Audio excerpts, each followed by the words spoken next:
Bueno, hola, ¿qué tal a todos? Ya estamos aquí para la siguiente sesión de los workshops. De nuevo, agradeciendo a Daniel Petras y a Ming por organizar esta serie de workshops. Hoy tenemos a Marcelo Navarro Díaz, que nos va a hablar y a presentar el tutorial sobre análisis estadísticas para las redes moleculares usando un aplicativo eh, bien interesante y súper práctico. Entonces, Marcelo estudió biología en la Universidad Nacional Autónoma de México, en la UNAM. Luego hizo su doctorado en ciencias biomédicas en el Laboratorio de Ciencias de la Sostenibilidad del Instituto de Ecología de la UNAM. Y ahora es postdoc con Daniel y el doctor Hannes Link en el Instituto para la Investigación de Malignoma, Metabolomas y Microbioma en la Universidad de Tübingen. Trabaja diseñando y cultivando comunidades sintéticas que asemejan el microbioma nasal para identificar las interacciones nutricionales y mecanismos de exclusión de patógenos como el Staphylococcus aureus. Entonces, Marcelo, el palco es tuyo. Perfecto. Muchas gracias, Mauricio, por la presentación. Y también quiero agradecer a Daniel por la iniciativa de estos seminarios de GMPS 2 en español. Y bueno, a todos y todas por estar aquí el día de hoy. Entonces, como ya dijo Mauricio, voy a hablarles de esta aplicación FBM en Stats que se desarrolló en el laboratorio del doctor Petras, de Daniel, y que a mí también me parece extremadamente útil, especialmente cuando uno va iniciándose en esto de los análisis estadísticos de datos de on-targeted metabolomics. Entonces, primero les quiero dar un panorama general de lo que vamos a ver el día de hoy. Primero les voy a dar algunos links útiles para la sesión de hoy y también para sus análisis de ahora en adelante. Luego les voy a hablar un poquito de los datos que vamos a estar trabajando hoy y que estuvimos trabajando las semanas pasadas con Mauricio y Daniela. Y luego les voy a hablar del flujo de trabajo en estudios de on-target metabolomics usando Feature-Based Molecular Networking y las opciones de análisis estadísticos que están disponibles en la aplicación. Y luego vamos a tener una sesión práctica.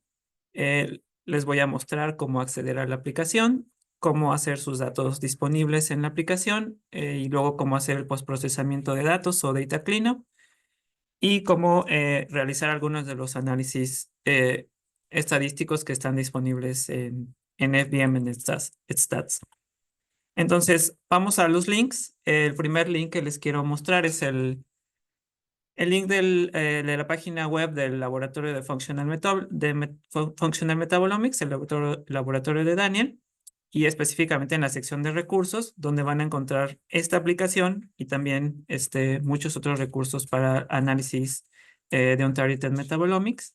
Luego tenemos el canal de YouTube, también del Laboratorio de Daniel, donde hay muchísimos seminarios, todos muy útiles para sus experimentos y análisis de metabolómica.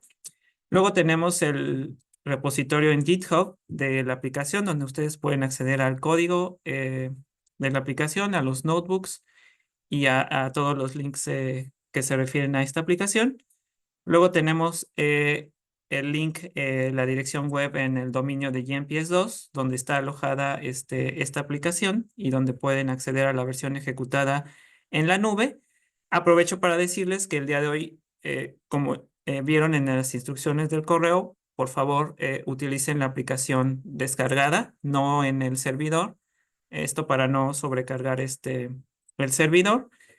Y luego tenemos el link al artículo recientemente aceptado en Nature Protocols, donde se describe paso a paso todo lo que vamos a ver hoy y también las bases teóricas de los análisis estadísticos que están disponibles en la aplicación. Y finalmente el link del trabajo de GMPS2 que realizó la semana pasada Daniela y sobre el cual vamos a estar trabajando el día de hoy.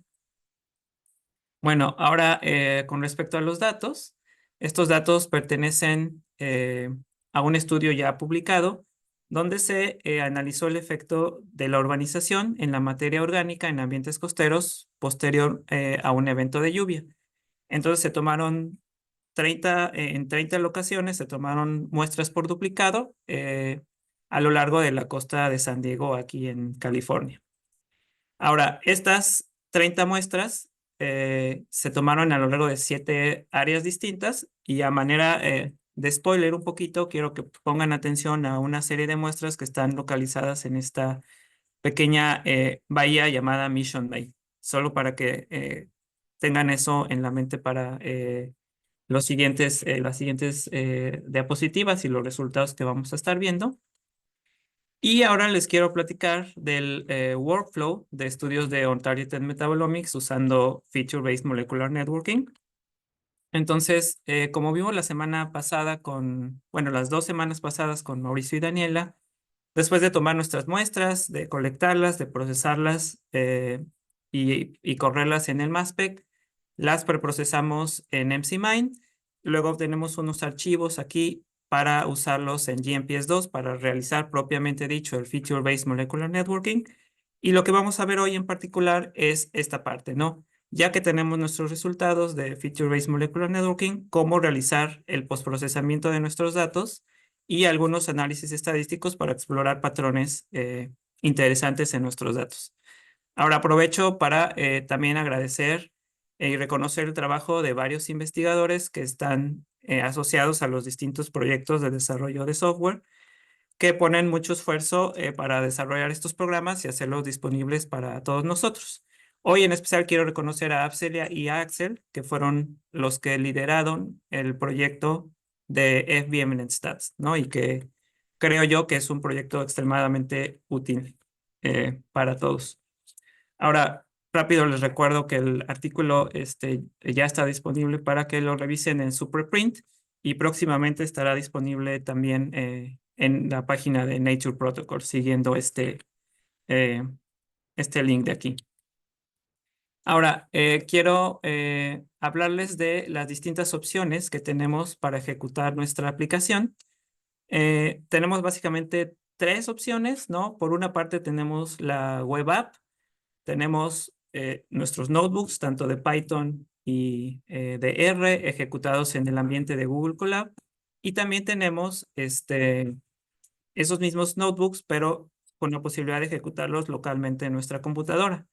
Ahora, ¿qué opción elegir de estas para realizar nuestros análisis? Pues depende mucho, por una parte, del usuario, que tanta experiencia tenga en programación y en análisis estadísticos, y también de nuestros datos. Entonces, si yo no tengo muchísima experiencia programando o simplemente quiero correr mis datos de forma muy rápida, puedo utilizar la aplicación web, ya sea ejecutada en la nube o ejecutada localmente en nuestra computadora.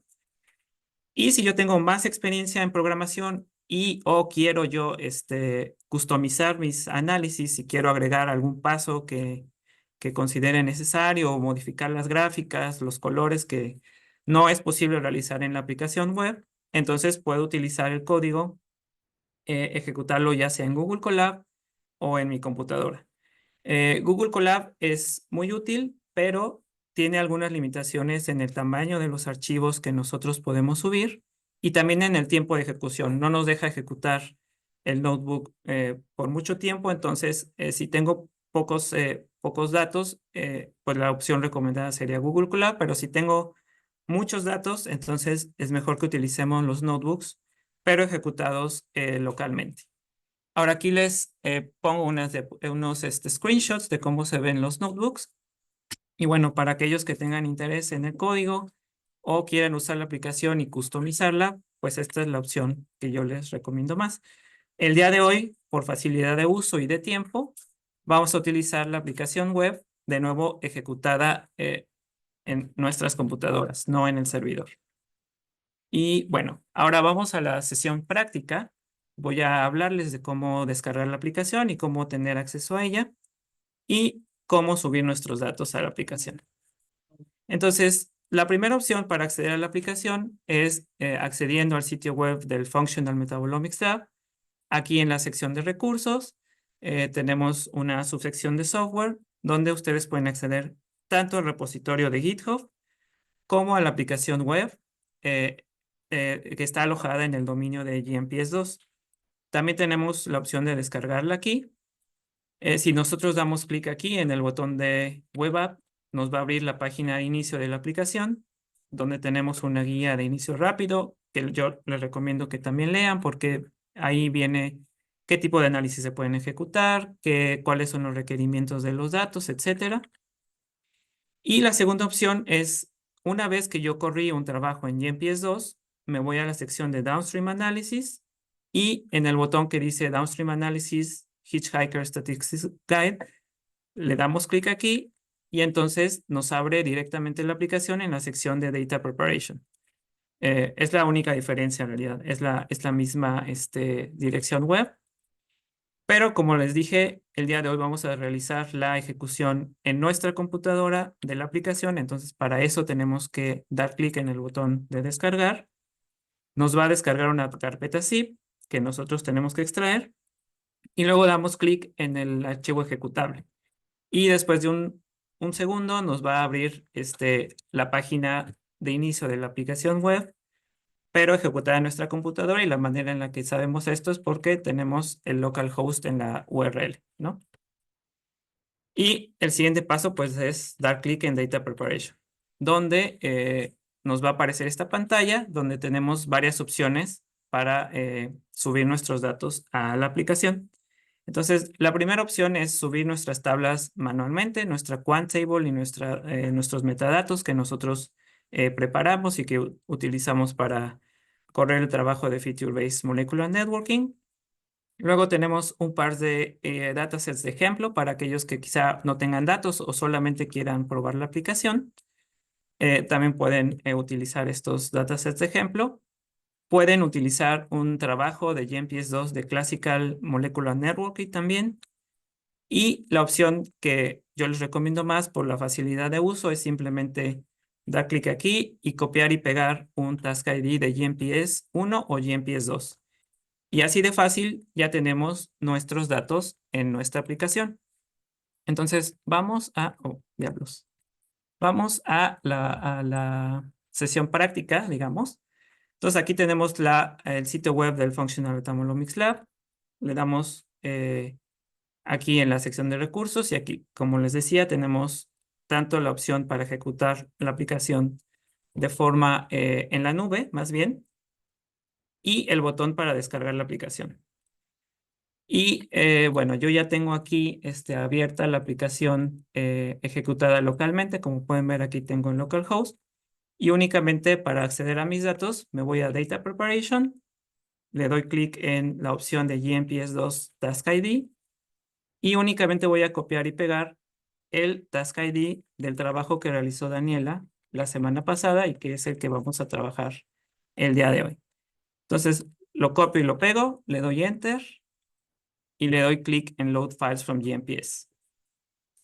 Toma un par de segundos y ya, así de fácil tenemos nuestros datos en la aplicación. Y el siguiente paso pues será hacer el postprocesamiento de los datos o data cleanup, y que ahorita les voy a seguir en la presentación explicando de qué trata este paso. Esperen, creo que tengo. Sí. Ya. Oh, bueno, entonces, ¿de qué trata el postprocesamiento de los datos? Bueno, aquí tenemos este flujo de trabajo. Entonces, una vez que ya obtuvimos nuestra feature table después de correr nuestro feature-based molecular networking, el primer paso que tenemos que hacer es la remoción del blanco. La remoción del blanco básicamente consiste en remover algunas features que están asociadas a las muestras que nosotros corrimos como blanco en el MASPEC y que pueden deberse a algunos factores como contaminación. Luego vamos a realizar la imputación de los datos, que no es otra cosa más que rellenar, digamos, huecos en nuestras tablas, es decir, datos faltantes o datos en ceros. Esto debido a que algunos análisis estadísticos no nos permiten trabajar con ceros o datos faltantes en nuestras tablas. Y finalmente vamos a hacer la transformación de nuestros datos.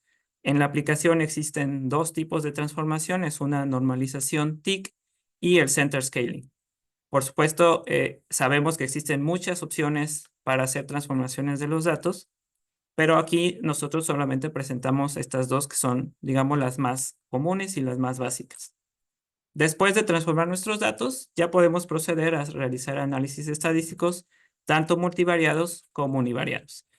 Ahora, yo lo que considero que una de las mayores ventajas de la aplicación es que todos estos pasos los podemos realizar en la aplicación de IBM NetStats. Todos estos pasos están bien integrados en un flujo de trabajo muy fácil de seguir. Entonces, esa es sin duda la ventaja más grande de esta aplicación. Ahora, les voy a hablar un poco de qué se trata la remoción del blanco. Como les dije, las muestras blancos son utilizadas para identificar o corregir por contaminación que se puede dar debido a o durante la preparación de las muestras. Tenemos dos tipos de blanco, los solventes, los blancos de solventes, que consiste en correr las muestras, los solventes como muestras, sin ningún tipo de muestra en estos solventes.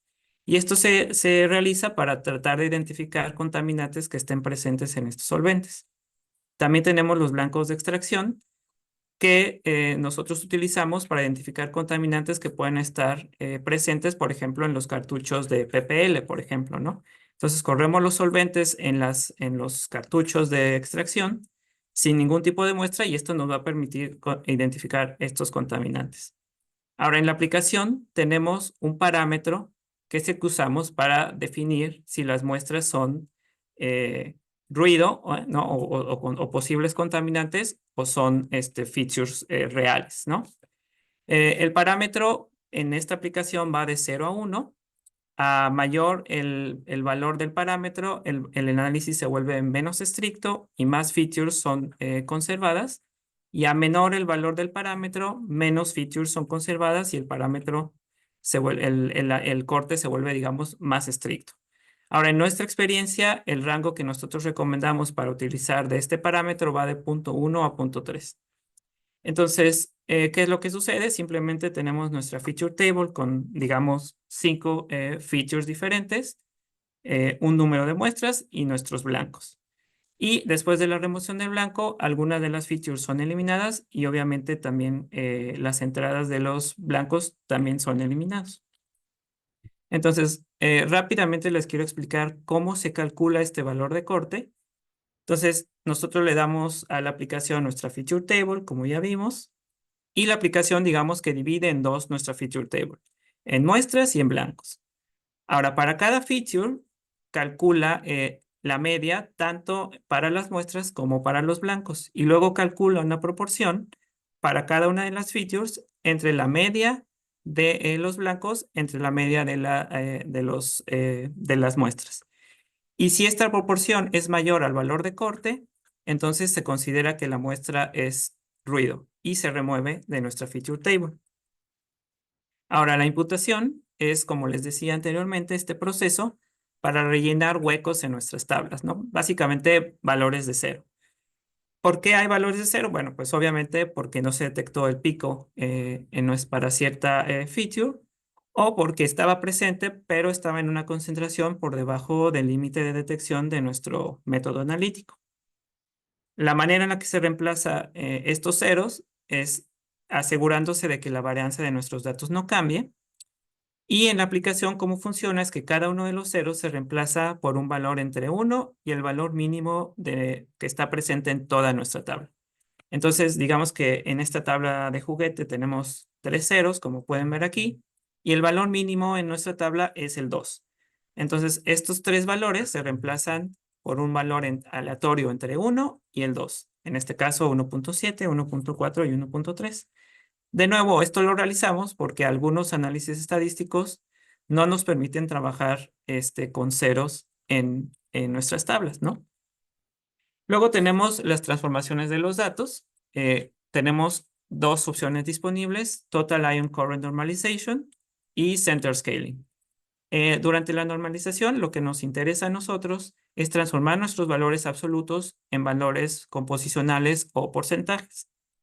Este es un método es uno de los más comunes usados en trabajos de espectrometría de masas y es muy útil para datasets muy grandes porque tiene un costo computacional relativamente bajo, ¿no? Sin embargo, asume que la mayoría de las abundancias de nuestras features no cambia significativamente entre muestras, por lo que si tenemos muestras demasiado distintas, puede ser que esta no sea la mejor opción. Aquí les pongo un ejemplo de cómo funciona más o menos la normalización. Tenemos en el panel izquierdo unos datos antes de la normalización y en el panel derecho los mismos datos después de la normalización. En los puntos azules y la línea azul representa en el tiempo la concentración de una droga en la piel y en rojo la concentración de la misma droga en sangre. Y como vemos, después de la normalización nos permite ver las variaciones de la droga mucho más fácilmente. Ahora, también tenemos el center scaling. En el center scaling, lo único que hace es ajustar el rango de las abundancias de los picos. No cambia la distribución de nuestros datos, pero lo que sí hace es que las fluctuaciones de nuestros datos se centran a lo largo del cero, como pueden ver aquí, ¿no? Entonces, antes las fluctuaciones estaban a lo largo de la media de los datos y ahora están a lo largo del cero. Y este tipo de transformación nos es útil, por ejemplo, cuando queremos hacer clustering o, por ejemplo, cuando queremos hacer un heatmap. Ahora, ¿qué tipo de transformación usar? Pues siempre depende de nuestros datos y también depende de los análisis estadísticos que queremos realizar. Entonces, y también sabemos de nuevo que hay otros tipos de transformaciones, pero estos dos al menos son los más básicos y creo que es una buena introducción al tema. Ahora, vamos a la aplicación para ver cómo se realiza el data cleanup en la aplicación. Entonces, después de subir nuestros datos, ya tenemos aquí nuestras tablas y nos vamos a la sección de Data Cleanup. Lo único que vamos a hacer es, para remover el blanco, dar clic aquí y entonces nos va a abrir esta sección. Lo que tenemos que hacer es, en nuestra metadata, tenemos que incluir una variable que le indique a la aplicación si mi muestra es de tipo, pues digamos, una muestra real o es un blanco. En este caso, nosotros llamamos al atributo sample type y únicamente seleccionamos el valor que corresponde, en este caso, a las muestras, y para los blancos seleccionamos el valor que corresponde a los blancos, que en este caso es sample y blank. Únicamente hacemos eso y el programa ya realizó la remoción de los blancos. Ahora, el valor de corte lo podemos ajustar aquí. Como yo les decía, si nosotros incrementamos el valor de corte, el número de features que se consideran como ruido, pues disminuye, ¿no? O sea, el corte se está haciendo menos estricto.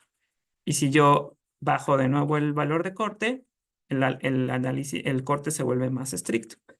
Y ya de esa manera realizamos la remoción del blanco. Luego, para realizar la imputación, nos vamos a esta pestaña y únicamente damos clic aquí. Aquí no hay ningún parámetro que ajustar y automáticamente la aplicación ya realizó la imputación de nuestra tabla. Y luego tenemos la normalización y aquí podemos seleccionar entre no hacer ningún tipo de normalización, hacer center scaling o hacer la normalización tick. En este caso yo voy a elegir normalización tick y aquí en la pestaña final me da un resumen de que yo ya hice mi remoción de blanco, ya hice la imputación y ya hice la normalización. Finalmente me da un histograma de frecuencias con las intensidades y aquí podemos ver que, por ejemplo, yo ya no tengo ningún valor en cero y ya puedo proceder entonces a dar clic en someter nuestros datos para realizar los análisis estadísticos. Toma un pequeño segundo y ya me indica que la preparación de los datos fue exitosa y puedo proceder entonces a realizar los análisis estadísticos. Ahora me voy a regresar a mi presentación para hablar rápidamente del tipo de análisis estadísticos que se pueden realizar. Entonces tenemos análisis tanto multivariados como univariados. Dentro de los análisis multivariados tenemos el PCA, que es uno de los más comunes, y también tenemos el PQA. Debido a algunas limitaciones en la aplicación web ejecutada en Windows, no es posible realizar el PQA en esta versión. Si quieren realizar el PQA, tienen que usar la versión ejecutada en el servidor o por medio de los notebooks. Y ahora les quiero hablar rápidamente de un ejemplo de para qué nos sirve realizar, por ejemplo, un PCA. En este caso, el ejemplo trata de cómo evaluar el efecto de lote en nuestras muestras. Ahora, seguramente ustedes ya saben, un lote es una serie de muestras que ha sido procesada y analizada bajo las mismas condiciones experimentales e instrumentales, en un periodo de tiempo pues relativamente corto. Sin embargo, cuando, por ejemplo, yo tengo muchísimas muestras, tantas que, por ejemplo, no caben en las bandejas que van en el MASPEC, entonces se considera que tengo más de un lote, ¿no? Y esto nos puede dar como resultado, pues, cambios en los tiempos de retención debido, por ejemplo, a la contaminación de las columnas cuando se miden muestras a lo largo de mucho tiempo, ¿no? Entonces, una forma de evaluar si existe un efecto de lote o no en nuestras muestras es realizando lo que se conoce como pool QCs, que no es otra cosa que tomar alícuotas pequeñas de nuestras muestras y mezclarlas. Ahora, uno esperaría entonces que estos pool QCs fueran pues todos similares, ¿no? Entonces, en una gráfica de PCA, esperaríamos que nuestros QCs, que son los puntos en rojo aquí, pues estuvieran agrupados, ¿no? Si yo tuviera una desagrupación de estos QCs, estuvieran, digamos, esparcidos o en varios grupos, entonces nos podría estar hablando de un efecto de lote, porque estos QCs son inyectados en el mass spec también intercalados en nuestras muestras, ¿no? A lo largo de los lotes. Entonces, si yo tengo QCs que están muy diferentes y que pueden pertenecer a lotes distintos, entonces me está hablando ahí de que existe una variación analítica, no necesariamente de las muestras. Ahora, con respecto al resto de los análisis multivariados, tenemos el clustering jerárquico y el heatmap. Estos nos sirven para detectar patrones de abundancia diferencial en nuestras muestras. Y finalmente tenemos el análisis de random forest, que es un análisis también muy interesante que ahorita les voy a platicar un poquito. Entonces, vamos de nuevo a la aplicación para realizar los análisis estadísticos multivariados. El primer análisis es el PCA. Únicamente tenemos que dar clic aquí en el PCA y inmediatamente la aplicación ya nos generó nuestra gráfica. Aquí básicamente el único variable que podemos cambiar es el tipo de atributo que nosotros queremos usar para colorear nuestras muestras. Yo en este caso voy a utilizar el atributo de área de muestreo y entonces mis muestras, que son los puntos aquí en esta gráfica, se van a colorear depende a su origen en su área de muestreo. Y lo primero que podemos ver es que estas muestras que venían de esta pequeña bahía son bastante diferentes al resto de las otras muestras. La otra cosa que podemos observar es que en general nuestras muestras se agrupan bastante bien de acuerdo al área de la que provienen. Luego tenemos una gráfica de los componentes principales, que son los que nos dicen cuánta varianza explica cada uno de estos componentes, y yo puedo aquí elegir si quiero graficar dos o más de estos componentes. Sin embargo, la gráfica principal es esta. Ahora, para cada gráfica nosotros podemos descargarla si damos clic aquí, o podemos hacerla más grande si queremos observar algún detalle con este botón de aquí. Ahora, en el caso del Permanova, como les dije, del PQA no está disponible en la aplicación, pero yo realicé un PQA en la versión web para que vieran cómo funciona. Entonces, es el mismo principio. También podemos elegir un análisis, un atributo para colorear nuestras muestras. Y lo que podemos cambiar aquí, a diferencia del PCA, es el tipo de matriz de distancia. Esa es básicamente la mayor diferencia. Bueno, ahora el siguiente análisis que podemos realizar es el clustering jerárquico y el heatmap. Entonces, como les decía, el clustering jerárquico y el heatmap nos sirven para encontrar patrones de abundancia diferencial de nuestras features a lo largo de nuestras muestras. Y el clustering entonces nos genera un dendrograma donde cada uno de las puntas del árbol son nuestras muestras y estas se agrupan depende a qué tan similares son entre sí. Entonces, por ejemplo, aquí tenemos distintos grupos de nuestras muestras. Y luego tenemos también el heatmap, que es un análisis donde cada uno de los colores representa una abundancia de los metabolitos. Como yo elegí hacer normalización, este heatmap no nos dice mucho, pero yo realicé también previamente un heatmap eh, con center scaling, donde podemos ver, de hecho, las diferencias mucho mejor. Entonces, de nuevo, las transformaciones de los datos que nosotros elegimos dependen mucho siempre del análisis que queremos realizar. En este caso, el center scaling es lo mejor si queremos, por ejemplo, realizar un heatmap, ¿no? Ahora, el siguiente análisis del que les quiero hablar es el random forest. Eh, Este es un análisis muy interesante.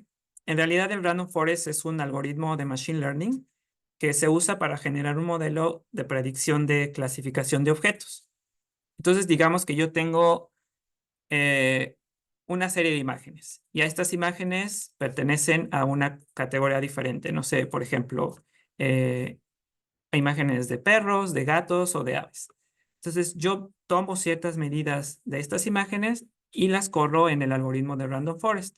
Y este Random Forest, este algoritmo me va a generar un modelo que cuando yo tengo una nueva imagen, entonces me va a predecir si esta imagen pertenece a un gato, a un perro, a un pájaro, o lo que sea. Sin embargo, una propiedad muy importante de este análisis es que también nos genera una lista de las features que son más importantes para realizar esta clasificación. Y de hecho, esa es la razón por la que hacemos el Random Forest aquí. Nosotros queremos obtener por medio del Random Forest una lista de las features que mejor explican la clasificación de nuestras muestras de acuerdo a un atributo que nosotros elegimos. Entonces, nosotros aquí elegimos nuestro atributo de nuevo de área de muestreo. Elegimos el número de árboles. Se llama Random Forest porque el modelo se genera a través de árboles de decisión y únicamente doy clic en Run Supervised Learning. Y después de un rato me va a generar las siguientes gráficas.